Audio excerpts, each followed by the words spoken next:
ভারতের কলকাতার ঐতিহ্য ট্রাম বন্ধ হতে চলেছে। অন্যদিকে ট্রামে চড়ে শিল্পী ও কবিরা অনুষ্ঠান করলেন।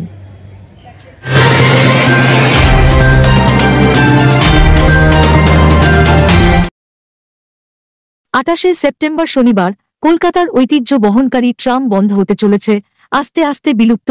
জনগণ অভিযোগ তুলেছেন, একের পর এক কলকাতার ঐতিহ্যকে বিক্রি করে নষ্ট করে ফেলা হচ্ছে। কোটি কোটি টাকার বিনিময়ে বিক্রি করে সেখানে মাল্টি স্টোর বিল্ডিং বানানো হচ্ছে, মল বানানো হচ্ছে। পুরনো জিনিস আস্তে আস্তে লুপ্ত হয়ে যাচ্ছে। এইগুলির দিকে নজর না দিয়ে সরকার জিনিস ও সেই সকল যন্ত্রপাতি এবং বিক্রি করে কোটি কোটি টাকা ইনকাম করার চেষ্টা করছে।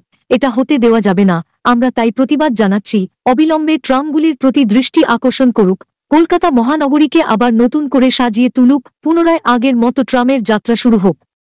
এটাই আমাদের দাবি। বন্ধ হোক অরাজকতা।